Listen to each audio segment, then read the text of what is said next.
Good morning, everybody. It's a dog, H. Weber, with another edition of Weber This Week. Happy February. Groundhog Day tomorrow, huh? How about this winter or lack thereof? Can you believe it? 55 degrees coming up on Wednesday. Unheard of. Hey, a lot of people wonder where Dr. Rod Littlejohn is. Where in the world is he? I know where he is. He's on the couch today. My special guest and longtime friend has joined us. We're going to talk about his business, his staff, and a whole lot more. And first, Doc, thanks for coming in. Thank you, Harold. Great to be here. Of course, myself and Doc, let me give you full disclosure. We are related in a non-blood relationship. I believe Dr. Rod would agree with me. When I was brought up by the Maripes family. My stepdad, who brought us up, myself and my two older brothers, Joe Maripes, a.k.a. Tarzan. It was his nickname way back when. He brought us up. And I believe the Littlejohn family is connected by twigs or by trees to the Maripeses. Absolutely, yeah. There's a lot of connection with that family, so we are not blood relation. Thank God for him. I'm sure he doesn't want me as a blood relative, but we are related in a non-blood sense, so it's great to have Dr. Rod on. Let's give a little bit about, not that you don't know where his office is. He's got that beautiful office just outside of Waterloo. We'll talk about the business, but I've been trying to get him on the show. He's a very busy guy. His team is extremely busy. They do a wonderful job. But give me a little background in case you don't know him and you don't know what he's doing here. Dr. Rod Littlejohn is a native of Seneca Falls, New York, a graduate of Minders Academy. He also is a graduate of St. Bonnie's, received his Doctor of Dental Surgery degree with honors from Georgetown University Dental School in '79, and completed a one-year dental residency at Rochester General Hospital. He received his graduate orthodontic certificate in '82 and his Master of Science degree in 2009, both from the University of Buffalo School of Dental Medicine. He is a member of the New York State Dental Society, the American Dental Association, the Northeast Society of Orthodontists, the American Association of Orthodontists, and the World Federation of Orthodontists. Dr. Littlejohn is a clinical assistant professor at the University of Buffalo School of Dental Medicine. He also lectures to orthodontic residents and practitioners throughout the United States on practice development, patient care, and practice management. Well, Doc, I almost feel like I'm interviewing a Rhodes Scholar. It's impressive. You obviously have a very stellar background. And talk a little about way back when you decided to get into the line of work you're doing. When you were growing up, did you always have a dream to do what you're doing now? Was that something you thought of, I want to do this? Mm-hmm. You know, when I was growing up, Harold, my dad was in the Air Force. Mm-hmm. So I thought it would be real cool to be a pilot in the Air Force. Wow. So my dad and I talked about that for a while, and my dad told me back then that probably my eyesight wasn't good enough to be a pilot. Mm. So I had in the back of my mind maybe I'd go into medicine or dentistry back then. Mm. So, you know, kind of as a result of that, I went to St. Bonaventure and really enjoyed biology and chemistry and decided that dentistry was the place I wanted to be. Now, you have a beautiful office. You have many great people that come and take part in your services with you and your staff. The choice of where your office is right now, a lot of people are thrilled that it's there. Was that a tough call on your part to put it there, or was it always your dream to have it in that area? Demographically, Harold, I think being centrally located between Seneca Falls and Geneva, mm-hmm. kind of in the middle of Waterloo, makes a lot of sense to me because we draw from a real large geographical area. We have patients from Dundee, and we have mm-hmm. patients from Penn Yan, we have patients from Wayne County, we even have some patients from Skaneateles and Auburn. Wow. So we draw from a pretty big area, and I love being in the Finger Lakes. Oh, I know you do. So great to be back here. Now, as far as when I was growing up, of course, I will be 71, God willing, in a few months. When I grew up, I heard people say they went and got braces. Mm-hmm. Does that term still apply? I know there's a lot of different terms, orthodontic care, et cetera. Is braces still the norm of what people call it now, or is it something, hey, I need to get a set of braces? Because when I was a kid growing up, that's what I heard people did. Oh, I got to go get braces. So, well, in the old days, Harold, do you know what braces were? I kind of think maybe they were. They were suspenders. Okay. In the old days. But okay. At any rate, nowadays, we don't do just braces, although braces are still kind of the standard of the industry. Okay. We've got a lot of different options that we offer people because, I've just finished a gal last year who was 88 years old. God bless her. And she didn't want regular metal braces, so we used porcelain braces on her. And we had a lot of fun treating Joan. And so we treat people of all ages. And now we have invisible type braces right. called clear aligners. It's called right. clear aligner therapy. that we use on a lot of patients, teens and adults, and so that's been a relatively new option that we're using on a pretty regular basis. What causes somebody to come to you or one of your colleagues that does the same work you do? Is the teeth coming in crooked? What generates them to come visit you, that they need this? Usually it's because they don't like the alignment or the looks of their teeth. Okay. So for most patients that come to see us, it's sort of a cosmetic thing. Okay. Although what I tell people when they come in to see us is that our approach is mainly to put the teeth in a place where they're going to function real well for the rest of their lives, so that they can stay healthy, so that they wear properly, so that they can avoid other kind of more major problems down the road. And if we approach it from that aspect, then we're automatically going to get a great cosmetic result. Well, I tell you, I've read your testimonials on your website, and I want to thank Mary as well, for Mary Sandroni for helping me send some information for this interview. Dr. Rod Littlejohn, my special guest here on Weber this week on a beautiful Monday. Hope you're enjoying it. I was kind of not surprised that the real staples of your business and your thought process is there basically things that you really want to portray, and that is customer service. Yes, sir. The way you treat people, the care you give them at a reasonable rate. That's important to you and your team. Extremely important, absolutely. Taking great care of people is something that I've always been very focused on, even in some cases a little obsessive about. And there's nothing wrong with that. Oh my, no, I love taking care of people. I mean, that's what we love doing. Now, Dr. Rod Littlejohn, with us, give us, our viewers, an opportunity to understand. Somebody comes to your facility and wants to undergo a treatment. What is the time span from point A to point Z when they're completed? Does that vary based on what they need? You know, it does. It's kind of like fixing a car. Sometimes it takes a little work, and sometimes it takes a lot of work. Gotcha. But most patients in our office are in treatment for about a year and a half or a little bit longer. Okay. So treatment times, as technology improves, treatment times are getting shorter. Mm-hmm. And I'll tell you, folks, as Dr. Rod Littlejohn has pointed out, his team, the customer service, and not because we're non-related, blood-related, not because him and myself go back a long time, and we've been friends a long time, and I'm glad he appeared on my show this morning.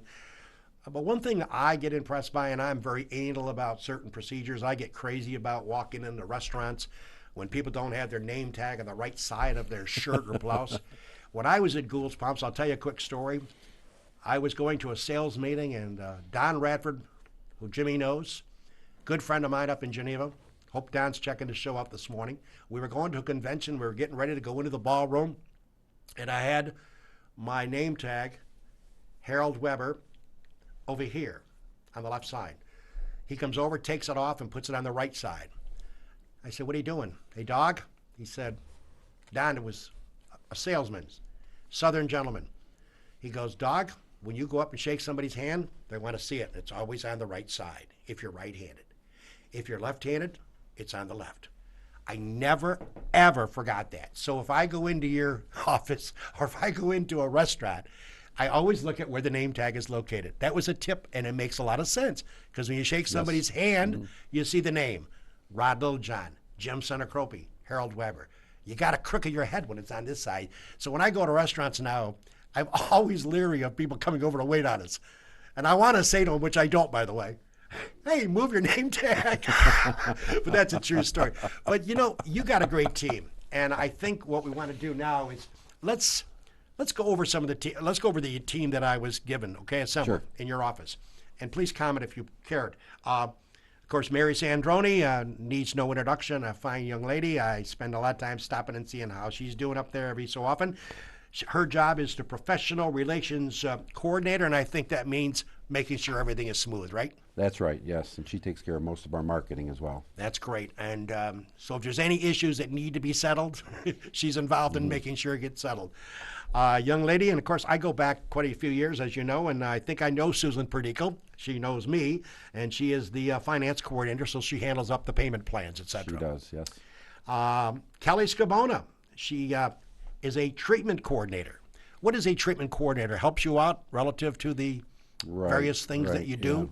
And Kelly does a great job with that. She's been with me a long time. She started as our records person. So I'm a big believer, Harold, in cross-training in my office. Oh, that's great, yeah. So that people can cover each other's jobs for whatever reason. Sure. So Kelly started doing a lot of the records and taking the photos in my office. And so it was a natural progression for her to be the treatment coordinator. So she welcomes the new patients into our office. Oh, that's great. She gives them a tour. She makes sure they're comfortable. And then her and I will look at the patient together and kind of come up with a decision about whether they need treatment and what kind of treatment they're going to need and how long it's going to take and those kind of things.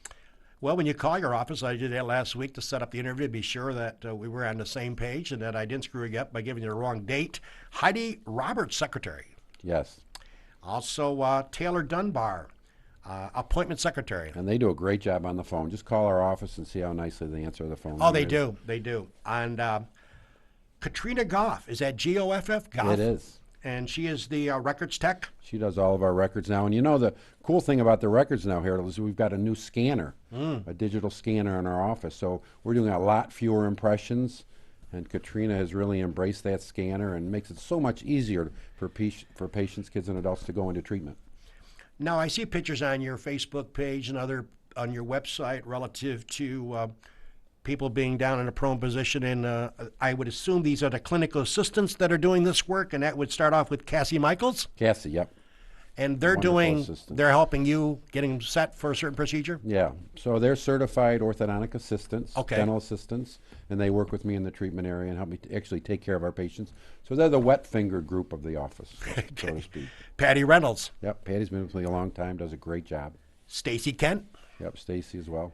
And Angela Gurek. Yeah. Angela, also a clinical. So did I miss anybody? I think Mary sent me this list. I would think we're No, pretty I think square you're one. right on. I've got a great staff, Yep. great attitude. And the thing that I love about your staff, and I know other offices are probably same neck of the woods as Dr. Littlejohn, but when I go into his office to say hello to him on occasion or get a cup of coffee, and the dress, the apparel. I loved your comment about the way they dress, the color coordination. You don't have some people wearing blue, some people wearing orange. No, thank you. Have people that are consistently dressed, and I love that. Well, thank you. And I really think, and I got to share a quick story, then we'll take our commercial break and welcome a brand new sponsor this morning on Weber This Week. But when I was talking to Dr. Rod, setting up the interview on the phone to confirm this, I said, I really love the color coordination of the dress of the folks that work for you. He said, thanks. I said, what's the theory behind that? He said, you know, Harold, he says, think about it. He said, when the New York Yankees leave the dugout to go on the field, they all have the same uniform on. And I got to remember that. That's a great line. Well, thank you. Have you always established that way back when? Did you want to have everybody kind of look the same color schemes? I think everybody looking the same, being part of the team. I love that. You know, kind of working under the same vision that we have for our practice, with the same mission, toward the same goals, taking awesome care of patients. That's always been my focus. That's great. Hey, I'll tell you, folks, the guy knows what he's doing, and he's got a great team to support it. And if you need orthodontic care, you know where to get a hold of him. We'll give you that information before we close out. This is Weber This Week, and today it's great always to welcome in brand new sponsors. I've been blessed over the years of having people on this show sponsoring my radio stuff, and now this. I've had Padulas for over 30 years, believe it or not. I've had the Cuba Lake National Bank, Billy Ryan, the president, who's only got over 50-some years as the president of the bank. He's been with me 32 years. We welcome a brand new one this morning, Gary Schlegel and the great staff at the McGee Diner. Welcome aboard, Gary. Thanks for joining the Weber Show.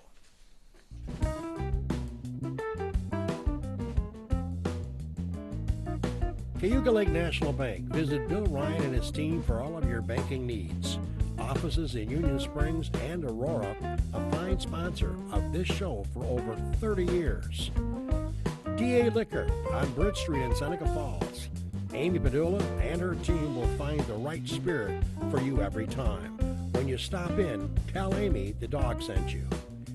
Steve Wadhams and Wadhams Enterprises, your local employer of choice. Proud supporter of Weber This Week and local athletics. Fill out an application at wadhams.com.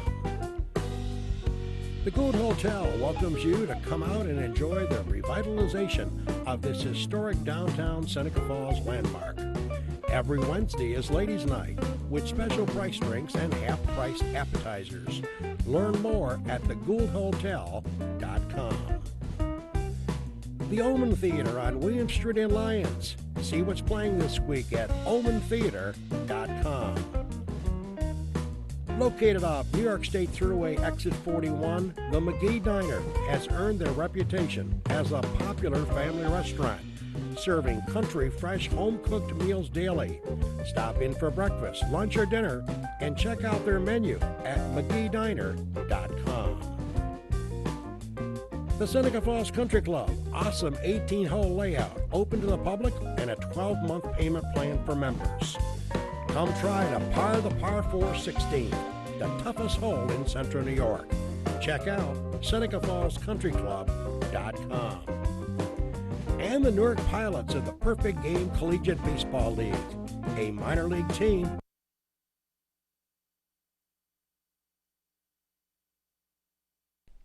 Welcome back, everybody. It's Weber this week, the dog with you. We're in the kennel on a beautiful Monday. I'm so psyched about this weather. Got off a miserable cold last week. I know a lot of you share my agony. I had it for a 5-day window. Oh, it was brutal, Doc. I don't get, my wife and myself normally, knock on wood, don't get too many of them, but boy, I got slammed last week. That old runny nose, I went through 14 boxes of tissues. It was something brutal. But I'm feeling great, getting back on my feet, and I just can't believe this weather. I mean, are you amazed at this? I mean, you've been around here a long time, so have I, but I can't believe it. 55 wonderful Wednesday. thing, Harold. It's a wonderful It's thing. just gorgeous. Hey, by the way, I got to ask you about a couple other points. Let's talk about February is National Children's Dental Health Month, sponsored by the ADA. Talk a little bit about that. Yeah, and I brought a little information Sure. on that. I think it's very interesting. We support that, obviously. We belong to the ADA. And National Children's Dental Health, the observance of that began in Cleveland, Ohio, believe it or not. Wow. Way back in 1941. It's grown from a one or two city event into a nationwide program. In 1981, the program was extended to a month-long celebration from a week. And it's known today as National Children's Dental Health Month. And Harold, the purpose is to establish great attitudes and habits at an early age, which is critical in maintaining great oral health. So we promote that. We go into the schools I know, I saw as many schools as we can this month, just to talk about dental care and to talk about taking great care of your teeth, diet, mouth guards, those kind of things. So we have a lot of fun with that. Yeah, that's great. And of course, you have some fun things that you do with folks, and I love the word. Where in the world is Dr. Littlejohn? I always love that, and I thought that was great. Tell us about the idea behind starting that. When you created that idea, people take vacations and show your picture. Tell us a little about the Do you background. know, Harold, what the dentist of the year, what kind of an award? No, I don't. He gets a little plaque. Is that right? Yeah, Okay. the dentist of the year. Oh, that's neat. Neat. Dental plaque. Oh, dental. I like that. Dental plaque. You got me. It's early in the morning. I like that. But where did the idea come? Where in the world is Doctor? What did that whole program start? Yeah, that's part of sort of our fun marketing program Sure. for the kids. Oh, I love it. And So if they travel to West Palm Beach or Disney World or something, they bring the picture. So I was at an orthodontic meeting several years ago, and one of the computer companies had a guy there doing caricatures, sketches. Okay. And so you sit down for 5 Sure, yeah, minutes, you know, yeah. one of those real talented artsy people, Yeah, right. and he did a caricature of me. And so we kind of took that back to the office and decided that would be a neat thing to use. It would be. For the Where in the World program. That would be super. Yeah. So, and I know you have a lot of different pictures on your website that we show do. kids and adults all across the country, or around the world that travel, and flip up your picture. It's kind of a neat idea. So I wondered if you stole that from Where in the World is Matt Lauer. Matt used to do that. And I think he stole it from us, actually. I think so, but Matt doesn't do that anymore. It must be a budgetary issue. When the economy was tough, they didn't want him flying all over the world. So, whatever. Dr. Rod Littlejohn's our special guest this morning. We're talking about orthodontic care, etc. Certainly without being in the chair, as we say, getting looked at by you. What are some telltale signs of issues, Doc, that you see from young children up to any age that is causing a concern? The lack of brushing, or what are the issues that you see that cause problems, like that may force them to come to see you, obviously? Right. The interesting thing, Harold, about Seneca County is still not fluoridated. Really? Yeah. Wow. So we see a lot of patients, a lot of kids in this area that still have a lot of dental decay. And so that's why this Children's Dental Health Month is so important, because we go to the schools, we talk about brushing and flossing and those kind of things, and eating the right kind of diet. And so when kids don't do those things, obviously, with the lack of fluoride, it tends to, compound the problem, and we see kids with a lot of decay, toothaches. We see kids that have primary teeth missing because of decay, which causes other kind of problems with lack of space and things like that. So a lot of those things, pretty common to us. I obviously knew you were coming in this one. I thought about it. All dentistry, whether you do the work you do or just a general dentist that does fillings, et cetera, I always thought it must be kind of weird for you folks in this field to sit home and try to help the folks that come to you with their dental care and turn on TV and see everybody promoting Snickers candy bars. I mean, really, it's, think about it. It's America, and, it's the freedom of speech and commercials. And I was thinking about that. It's got to be weird in a sense, because here you're trying to tell people, hey, knock off, not to say you should never have a candy bar, but moderation. I mean, it's kind of weird, thinking, wow, you get all those candies and every other minute, and of course the Super Bowl's coming up Sunday, you'll see a lot of commercials, but it's kind of weird. And but I guess, in your business, Doc, and your team, you obviously shoot for 100% satisfaction with your work, and it's got to make you feel good. What I liked, and I read in your website, which Mary pointed me to, the fact that testimonials, that has got to be something close to you. The fact that people say, hey, you know what? Yeah, it costs us this much money to go through the process, but we are so thrilled with the result. Yeah. That's got to be what you look for. That's what it's all about, that sense of appreciation. It's interesting, Harold. I was at the dental school on Tuesday working with the students up there, and there was a nice little buzz around the school because U.S. News and World Report 2016, #1 ranked profession, orthodontics. No kidding. One of the top 5 ranked professions was dentistry. Wow. So, we're pretty happy to hear that. And so that, and everything that we do in our office, I mean, we have a lot of fun. We take great care of people, and and we get great results, which is really important. Well, I know that you have a fun atmosphere, and I got to ask, the question is, how do you how do you keep up with your hectic schedule? I'm shocked, and I'm thrilled that you came here this morning, but you're being dragged all different directions. So, I mean, seriously, you really don't have a lot of free time during the week. Yeah. You're pretty much busy. So you're basically, if folks are trying to get a hold of you and your staff, obviously, what's the easiest way? Just to look up Dr. Rod Littlejohn. Yeah. Well, first point of contact pretty much nowadays is our website. There you go. So that's the first place to look. Our secretary, or the gals at my office, that answer the phone, do a wonderful job at that, and they know the customer service and taking great care of people is really important. And since customer service is so important, even after hours, one of my clinical assistants will carry our emergency cell phone. Wow. So that I tell people we're pretty much available all the time. It's amazing. And now, it's pretty scary, how good the operation is up there, because they're just... And it's so neat. I love the Christmas look, the trees in the windows. It's kind of nice to see that. Hey, by the way, before we get back to close our comments and interview with Dr. Rod Littlejohn, who has been gracious enough to join me on this show, just give you a couple of quick reminders of upcoming shows on this network next week. Of course, we have Lori Malfitani, who is the general manager of the Gould Hotel across the street, and also Jason Hagerman will be in the house right here talking about their new leadership, their new scope, their new theories of trying to create business continually over at the Gould. As we all know, it's quite the place here in Seneca Falls and around the area. So Lori and Jason will be my guests next week. On the 15th, we did a switch on Steve Churchill and Cindy Lorenzetti, the two fine Democrats of the Seneca County Board of Supervisors will be in. They're, of course, regular guests on this show. And, of course, we got a lot to talk about with the recent Board of Supervisors votes and decisions regarding Bobby Heisen and a whole lot of other issues. Got a new chair up there. A Democrat, do you think? Even though the Republicans had control, the Democrats snuck one in with Gary Westfall.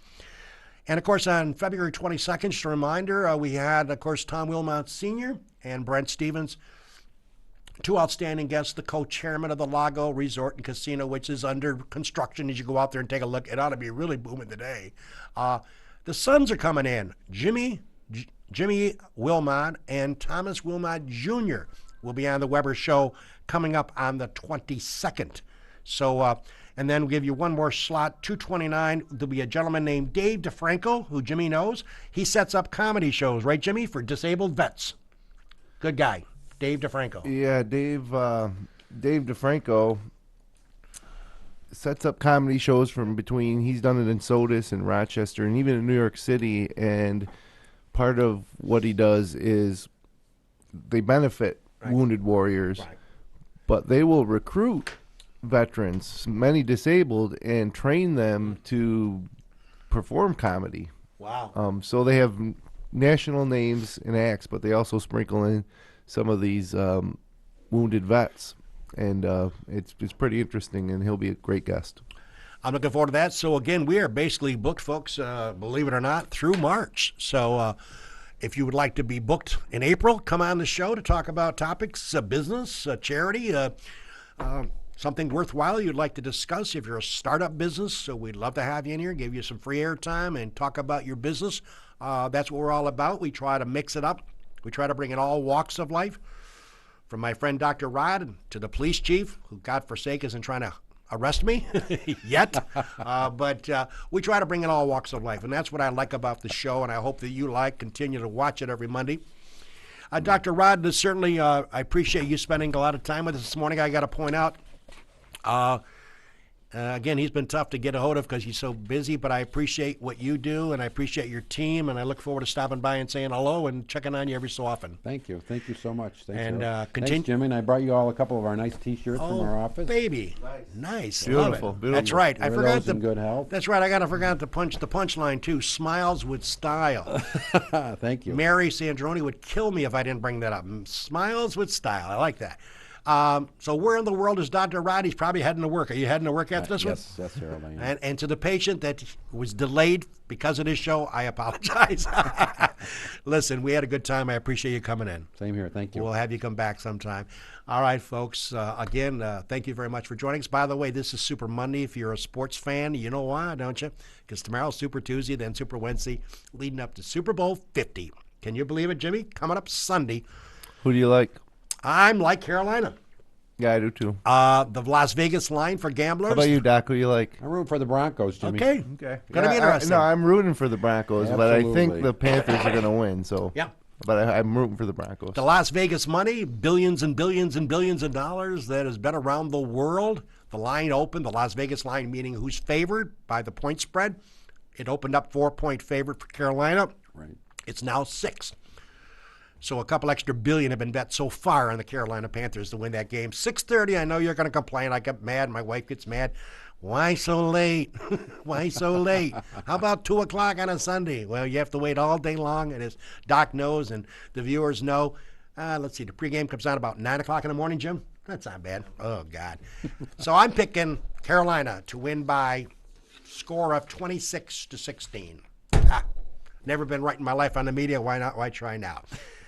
Hey, Doc, I got to ask you a question. What's the difference between a hippo and a zippo? I don't know, Harold. Well, a hippo is heavy, and a zippo is a little lighter. For Dr. Rod Littlejohn and Jim Santa Crow with the dog, take care, everybody. Enjoy it. Enjoy the weather.